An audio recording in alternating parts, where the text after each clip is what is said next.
The purpose of Wealth Talk is to educate, inform, and hopefully entertain you on the subject of building your wealth. Wealth Builders recommends you should always take independent financial, tax, or legal advice before making any decisions around your finances.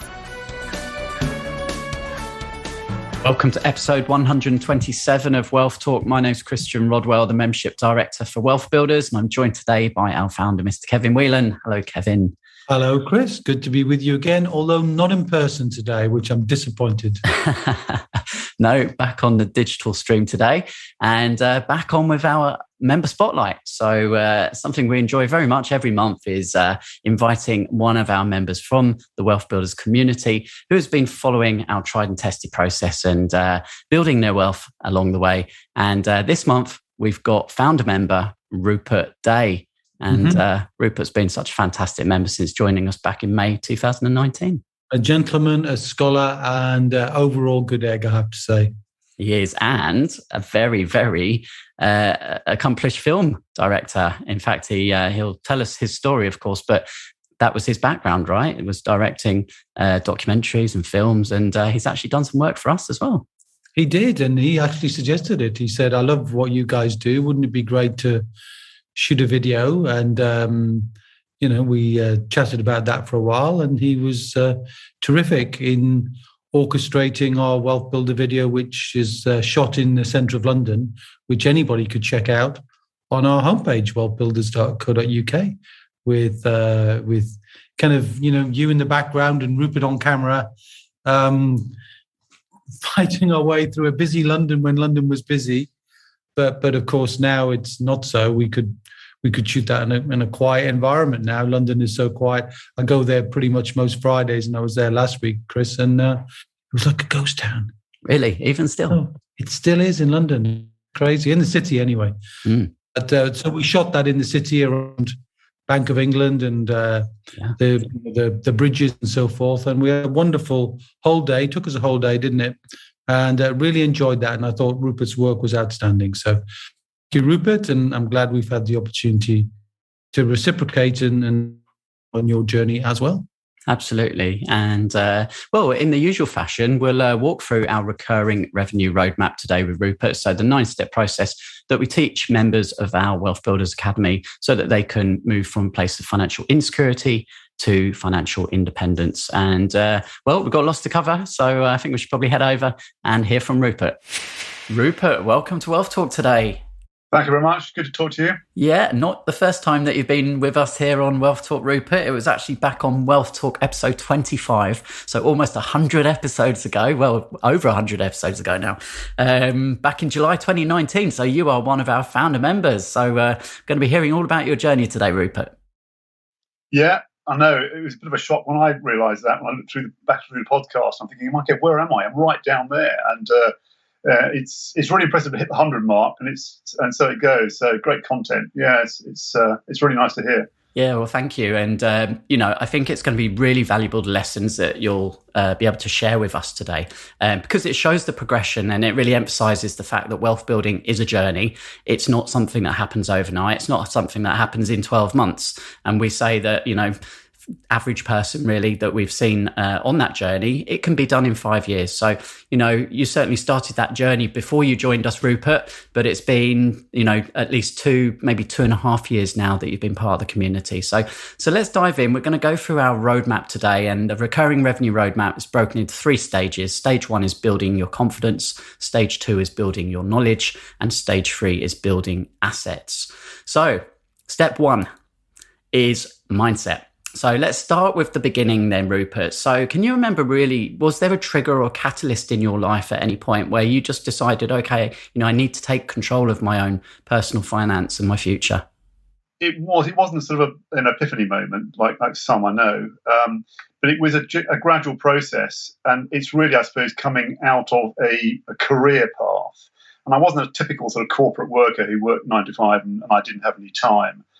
Because I was a freelance film director, I had a sort of flexible approach to work. I was always busy and I was always traveling. But I realised that there was an end game that was probably more targeted at and age related, and also just the factor of how the market was changing, how the audience was changing. And there were less big budgets for me to go and do lovely big projects. So I realized that I had to do something else. And my why, I suppose, is very typical with other people, is, I've got a family of two daughters. We decided quite early days that we'd put them through private school. And that's a big chunk of money and income that you've got to have tax to decide, let alone all the practicalities of actually just having a family and doing the things you want to do. So it was driven out of that, and I suppose it was an inverted curve. One curve goes down in terms of income, and as you're tailing down your career, the other one, you've got to have something that takes over and goes in the opposite direction. So it was, the why was I needed to do something, and I didn't know what that was. So I spent literally a couple of years trying to find an approach to do that. Part of that was education. I was reading quite a lot of books, and I heard Kevin at a Mark Stokes event, and I thought he was quite an interesting individual. And I went back, and he pinged me a free book, which I downloaded and I read. And then at the back of that, I was reading Rich Dad Poor Dad as well, another sort of seminal book. And the lights started to ping on my brain, really, thinking, okay, that's what I need to do. So I had a sort of an inkling of what I needed to do. It's just a question of finding out how to do it. Yeah, good. And then I guess obviously you caught wind of the fact we were launching, the Wealth Builders membership program, and I guess the timing and the interest was there. It was. I think the interesting thing that struck me, and the membership program, it's like all these things. I think you mentioned before, there's a lot of people that bombard you with educational process, especially now. And I think you have to be very careful of how you analyze them. And it's very easy to tick in the box and go, okay, it's another subscription model. And they end up sort of having different value systems, really. So with this, the one thing that struck me with Kevin is, struck in my mind was the 5% of the population. That's all that's sort of engaged with creating, say, SaaS pension funds and actually looking after their own finances. It's really poor, but I thought that was a really interesting point. And then obviously with the roadmap, I thought it was a really good way, breaking it down to go, okay, it's a great analysis tool, and then you can see where you're going to go. So why not? So I ticked the box, paid the money, and I thought, well, it's not much to lose. Let's see how it goes. And been there ever since. 2.5 years later, here we are. So great. Well, that's fantastic. Good start there, Rupert. So step 2 is foundation. So this is really about getting crystal clear on how much asset income you're currently generating and how much you need in order to reach that next wealth level, whether that be security, independence. So can you remember, Rupert, which of the 5 levels were you at when you joined, and where are you now? Well, sad to say, I was in insecurity when I joined, because we had a fair amount of outgoings, and I had actually done some property deals before, and I had a fair amount of asset, but we were using savings to pay for school fees and things. So in reality, when I sat down and looked at the level of security, and you see it in black and white, it's quite it's quite shocking in a way. I'm thinking, okay, it says I'm in insecurity. I don't really feel like it, but that's what it says. So that's what I must be. And so it's only one ways up. So it was another good way of going, okay, we've got to trust our systems and trust what we're doing. And from there, we've built our assets. At the moment, we are we're at security. And I think we will be with our planned projects at the moment will be in independence early next year. And I think my goal is to be abundant, I think probably 2 years' time, 2-3 years' time. That's fantastic. No, well done. That's really, really great progress. And just another element of step 2 foundation is the debits process. So we encourage all of our members once a year just to review all of their outgoings and see if there's any savings there. Was that a process that you went through at the time, Rupert? It was, and interesting enough, I'm pretty good at managing our finances, and We're pretty careful what we do and what we sign up to. But even then, it was, okay, well, I'll go through the process. And I found probably, I don't know, £200-300 a month savings. And so out of nowhere, really. So it was quite good just to think, to go back and analyse and I'm sure everyone can find something. So.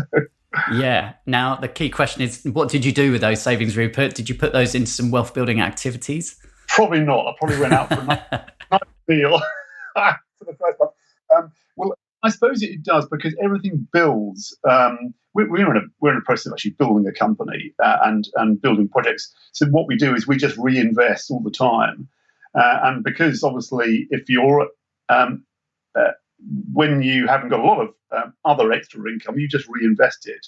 And that's the great thing about having a sort of plan forward, is that, it might not be as good at the time, but obviously well invested in building assets, it'll reach fruition and you'll have the benefits. Most definitely. Okay, that's great. So step 3 is the final step in our foundational stage. So this is what we call the roof. And you'll be very familiar with the roof, Rupert. And were you able to review each aspect of your protection to ensure that everything was in place for you and your family? Yeah, it was another good tick in the box. I actually had a pretty good sort of roof when I joined WealthBuilders. I'd done some LPAs for my parents, and through that process learnt about them, and we'd done them ourselves, and they were just going through. We'd also done the same with a will process, although they were quite simple. So actually, at the moment, I'm just going through that process and structuring them with some trusts and making them more secure and building. It is about legacy building, and we also set up our company with our daughters as non-voting shareholders as well. So covering that roof, I think we were pretty good, and always aware that you have to have that sort of that rainproof cover. Yeah. And that gives you, a certain confidence and peace of mind to know that that's in place, right? Certainly. It certainly does. And I think, again, I'm astonished by the amount of people that never get around to it, or going to get around to it and never do it. And so, yeah. Good. Okay, moving in stage 2, and step 4 is assets. So we know there's 7 different assets, which we refer to as pillars, where you can build your wealth. Which did you already have in place, Rupert, when you joined, and what other pillars have you been able to utilise since? It always interests me with Wealth Builders on the amount of pillars, and I sort of looked at them and went, "Oh, I wish I had." I know some people have got all sort of 7 of them, and so it's like a sort of competition, really, I suppose. I can keep with myself. I have done most of them, and when I look back, I have done sort of invested in businesses through EIS schemes, and on startups. Most of those failed, but it's been an interesting process. At the moment, I have got my main pillar is property, but we've also got a SaaS. So we've started investing through our SaaS, which was great. I didn't have that when I first joined Wealth Builders. We've sent some money out on loan from our SaaS, and I've just opened a interactive an account for trading through the SaaS, which has taken a bit of time, taking like 6 months, so spreading through it really. We obviously invest in our own business. Haven't written a book yet, but I've been promised that I might write a book. Right. And what about joint venture pillar? Joint ventures, I haven't done any joint ventures. We've been actually approached about joint ventures, but I haven't done it as yet. It'll certainly be something we will be doing, but the time's got to be right and the project's got to be right. And it's about building trust and building trust with the people that you want to do business with, rather than jumping into it. Indeed. And I know you followed some of the processes we teach around joint ventures, creating your investor document, which we call the 10 Pillars of Trust. And that's a lovely looking document, as we would expect from you, Rupert. So moving into step 5, then leverage. So we're right in the heart of the roadmap now. And leverage, we know, is key to wealth building. And it isn't necessarily always about financial leverage. It could be your intellectual leverage, relationships, systems, or just good leverage of your time. So can you provide us with any examples of how you've brought leverage into play to help you build your wealth, Rupert? I think one of the key things is leveraging other people's expertise. And I think that is a really, really good driver in creating momentum and through it creating asset income. The franchise that I joined to do with the property pillar, that gave us a great deal of leverage in terms of a network, knowledge. We've been leveraging, obviously, our money. We are leveraging other people's money because we're actually having some loans that we've actually managed to secure for this project. And we're leveraging our time, systemizing our business as well, which we're in the process of doing. So we've got some VAs from the Philippines. So we're leveraging our time through that method and systemizing that. So it's a whole basket of leverage, really. Yeah, great examples there. Yeah. Okay, so now we're into step 6, which is your strategy. So you've said your primary pillar is property. So there are many, many strategies we know within each of the pillars. So what's been your primary wealth building strategy, and what other strategies are you also now looking at? Well, the primary one is HMOs. We have been in property a fair time. I say we because my wife is in our company, and we very much work together as a partnership. We've done sort of buy-to-lets in the past, and we've done some good refurbishments and quite a big development in London, which gave us some great seed capital. And we actually, through the process I was describing before, of actually trying to analyze what you do and where your strengths and weaknesses are, and something that's going to create good asset income. HMOs did tick those boxes. And through learning about other people's, a friend of mine who is doing it very successfully, I basically followed his methodology and joined a franchise. A very good system of just putting you in the right place with the right knowledge and the right skill set and the right backup to do it properly right from the word go, so you're not making any mistakes and you're not wasting any money. That's proved very successful. And the second pillar really is as Paul, I think, would describe Amber as lumpy money, which is the capital projects, and those are on the side to our asset income. And that's the great thing about property, that you can actually follow different directions for different outcomes. Yeah, and we were just chatting before we started recording here, and I was asking you, how did you fare during the COVID period with, tenants moving out and things like that? And because of your solid strategy there, you told me that, you hadn't been affected too much. No, we were all concerned about it. Obviously, I know from quite a few colleagues that it depends on the area you're in. I have some colleagues with houses near Heathrow Airport and Gatwick, and they had an amazing fall off. We were fortunate. It does have an indication, go back to what the process you follow and the quality of what you produce. And fortunately, our tenants, because there isn't a great deal of competition, certainly what we produce, is tenants are quite reluctant to leave our houses. So the only effect we had was actually a couple of people that went back to their parents, but they didn't move out of their rooms. So I was looking at our figures for on the tenants that were with us, and I think we went from 99 down to 97% occupancy, and we're back up at 99%. So we're pretty happy with that. And also, just it was also giving something back. I mean, we supported our cleaners, even though they weren't cleaning our houses through COVID, because it was part of the process of trying to get a group of people together that, one, our tenants, obviously, that we actually look after very much going forward, and also the people that you gain around you to also look after your VAs and your cleaners, and to make sure that they're looked after. So it becomes a bit of a family, really. Yeah, and you'd like to think you get that respect back, right, from them in terms of looking after the properties and being good tenants as well for you. It is. It's. I know landlords take different approaches. A lot of HO is all about asset income. It's all about the money.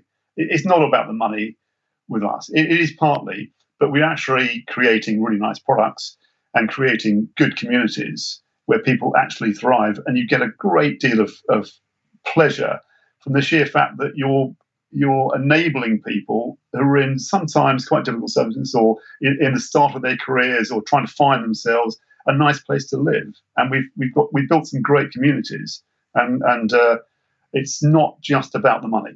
Yeah, some good values being demonstrated there, and we've seen your properties, Rupert. They do look absolutely fantastic. So, well done on that. Moving into step 7 now. So we're on stage 3. This is all about building assets, and step 7 is the Wheel of Wealth. So once someone has chosen a strategy, the key is to follow the Wheel of Wealth, and that means education, support, connections, due diligence, and then taking guided action.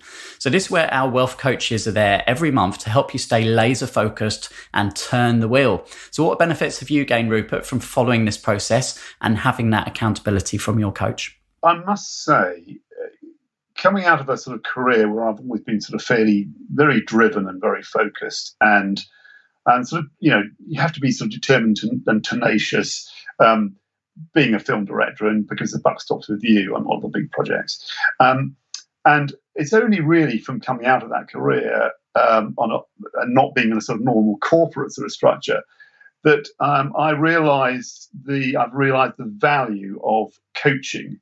And I probably came to it very late. And the one thing that really struck me was when I realised that quite wealthy, sort of famous people also had coaches. And I never really realised that. And I thought, wow, that's really interesting. Why would they need a coach? And I think it really just goes down to remaining focused on your vision. And it's maybe the subtle things that coaches can give you, or maybe it's just a bit of guidance, or even a bit of a pat on the back, or even just to check where you are.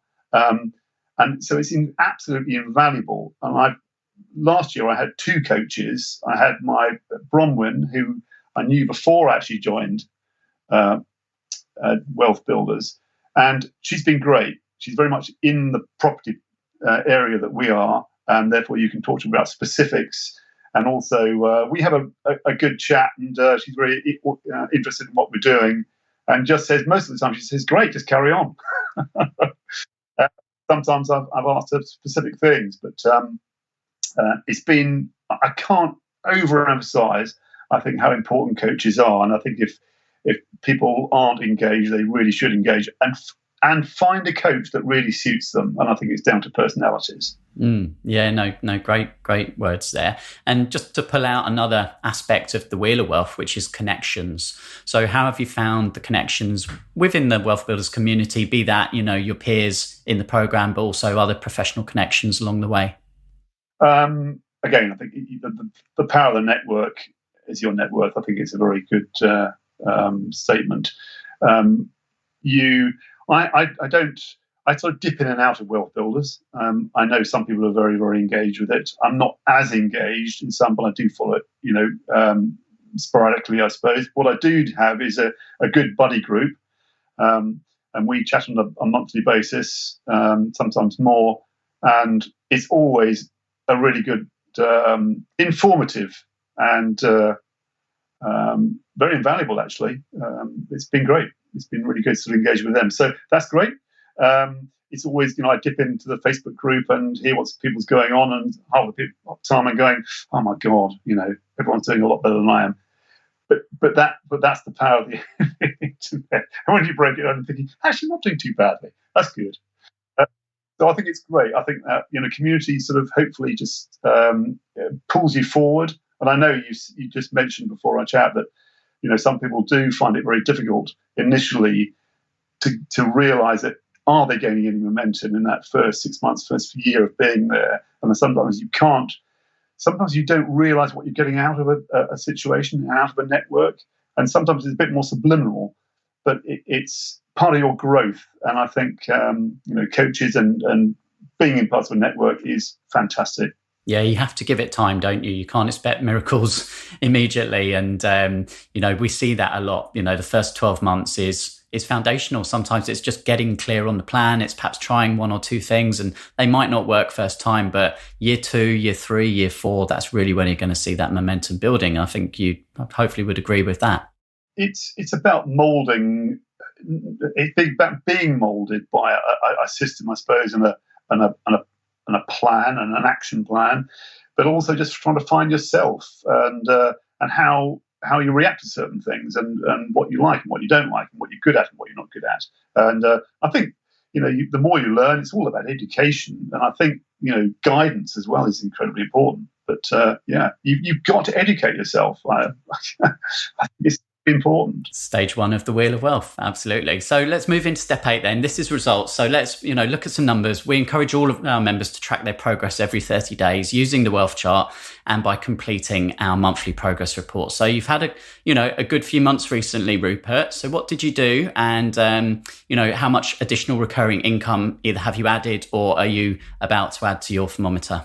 With a property, it does go in cycles. You have a months where nothing really happens and you're pounding away, and then obviously it reaches fruition hopefully, and then you get it tenanted, and then suddenly your thermometer edges up a little bit more.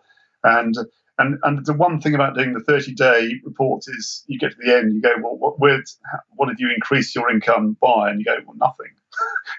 And the months go by and you go, oh, okay, it'll happen soon. And so it is like taking the next step up. And we've gone from, as I said, sort of insecurity when we first started. We probably have had about, £4,000 I suppose income. Generally, we've gone up to about sort of 6.5, and then I think next year it'll probably be just short of 10. So per month, which is good. Yeah. And that's, as you say, that should be taking you near enough to your independence figure. And that's an amazing achievement. The 5%, Rupert. It is the 5%, yeah. And let's get some more people signed up. Let's turn those wheels a little bit faster. Okay, great. So step 9, final step in the recurring revenue roadmap is accelerate. So this is really repeating that process of choosing your pillar, choosing a strategy, and then finding your points of leverage. And you will move towards a place of financial independence if you just follow that process. Now, for most people, the journey from financial insecurity to financial independence will take on average about 5 years. So what do you see as being key to helping you continue to stay focused and take those necessary steps to reach your own financial goals, Rupert? It does take time. I think it probably has taken 5. It probably will take about 5 years, maybe slightly longer, from the starting point.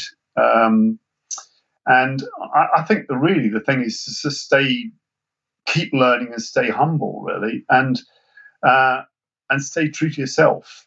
I mean, we're building a sort of ethical brand and how we do business. And I think when you develop a new strategy or a new business and you formulate a new way of working in a new area, it's important to believe in what you're doing and build relationships with people and trust what you're doing.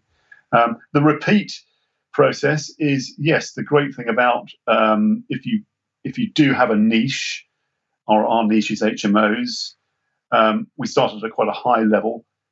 You can repeat those, obviously, and it's really depending on finding your area and being smart about how you build your business, and not just piling into an area which looks good at the time. But you've got to have a long-term vision and a long-term goal, and always have a plan B and a plan C. Good words to leave us on there, Rupert. Thank you so much for sharing your story with us today. Congratulations and well done. We're looking forward to continuing to support you and ring that bell when you hit that independence figure. So thank you again. Okay, fantastic. Hearing from Rupert there, and like so many, was, in an industry that's changing and, had children, young children, the costs involved with them, of course, and he knew he needed to do something. So that kicked off his education and the rest was history from there. So lots of lessons to dig into. Before we do that, Kevin, let's roll over to Trustpilot, have a look through the latest reviews. And I really like this one, actually. It's coming from Erica this week. And Erica says, "Hi, everyone. Just a quick post to say how grateful we are to have found this community. We were already retired early thanks to our pensions when we met Kevin Whelan. Since then, we've embarked on this new wealth building adventure, joining the Academy in July.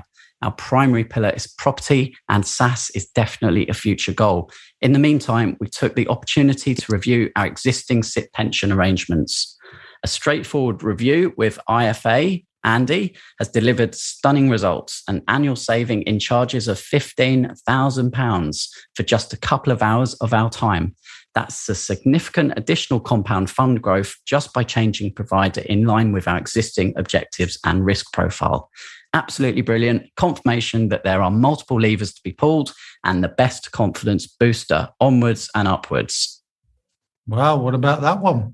I love that. Well, we talk about in wealth building that you've got the accelerator and the brake, and there are no neutrals. The accelerator is building your own capability, your confidence, and your ability to add more value. And that's great. But when you've got a pension, as Erica was mentioned there, which is a SIP, which is basically a personal pension with a few extra whistles, but those whistles for her were expensive in the context of all she was holding was stock market. And when you understand that technology can drive the cost of running money down, and we're able to bring that through our connection, who's a qualified IFA, then those savings are massive. And she's right. You compound that over time, or even if you just took it in 1 year, that's £1,250 more money per month. That's a huge sum of money, 15,000. So I'm glad we were able to bring that, and I'm sure we'll be able to do even better as we get to know Erica and what she's planning to do. As she says, she's going to pull more levers, and it's interesting that Rupert's been pulling many levers as well. Yes, as well. So I'll just mention quickly, obviously, Erica's in our academy, so is Rupert. So, if you're looking for support, you're looking for help, you're looking for a community, do go and check out what we offer inside the WealthBuilders Academy. And you can do that by heading to wealthbuilders.co.uk/academy. So yes, as you said, Kevin, Rupert has been pulling levers. And I guess coming back to the beginning, which is, education, it's the first step in the wheel of wealth. We know that. And for Rupert, he mentioned Rich Dad, Poor Dad. That is often light bulb moment for so many people. And then, of course, that led to meeting you, Kevin. And the 5%, that really connected with him.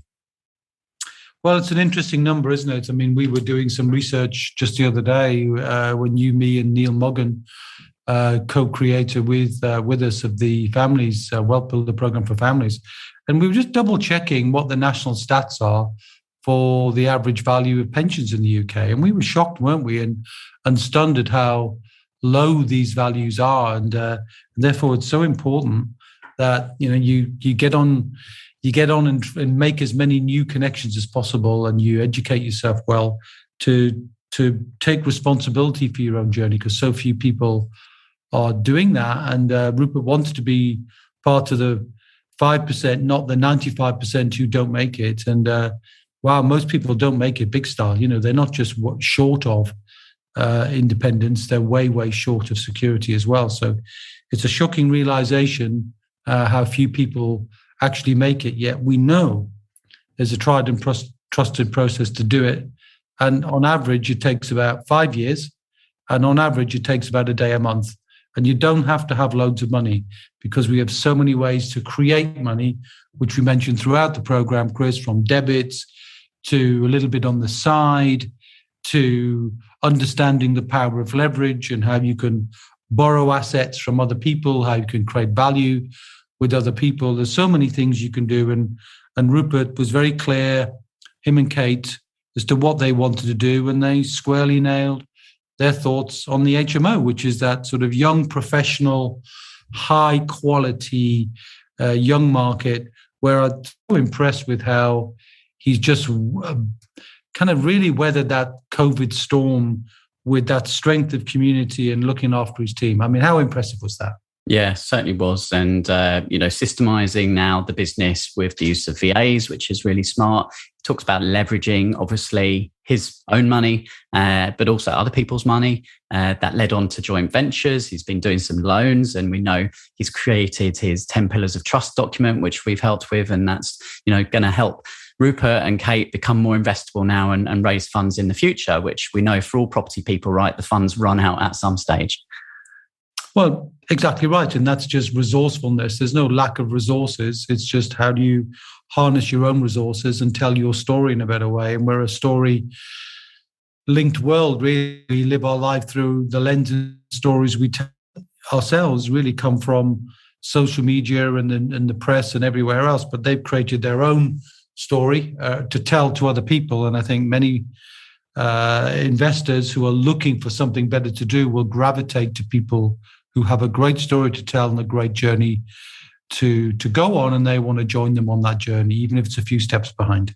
Yeah. And, let's focus on those results. I mean, Rupert shared some numbers there, starting off at insecurity, now very much firmly at security, and moving to independence early next year. That will be around about the 10,000 month mark. He also said it's probably taken on reflection around about 5 years, which is what we say, if you're focused, you're committed, you've got a clear plan, you've got the right support, it's absolutely achievable.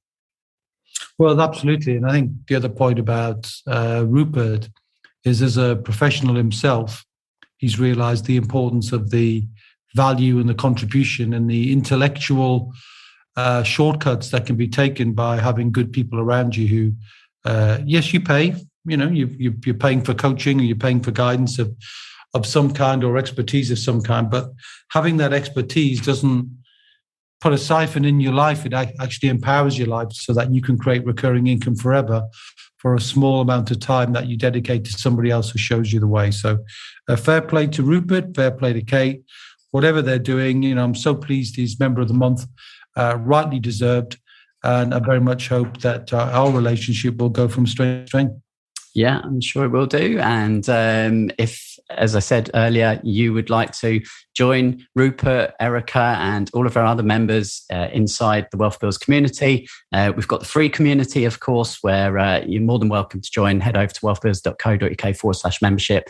And if you'd like to find out more about the Academy, wealthbuilders.co.uk/academy. Mm-hmm. So we hope you enjoyed listening to Rupert's story today. And Kevin, we'll catch up same time, same place next week. Yes, until then, my friend. See ya. We hope you enjoyed today's episode. Don't forget that we are constantly updating our resources inside the Wealth Builders membership site to help you create, build, and protect your wealth. Head over to wealthbuilders.co.uk/membership right now for free access. That's wealthbuilders.co.uk/membership.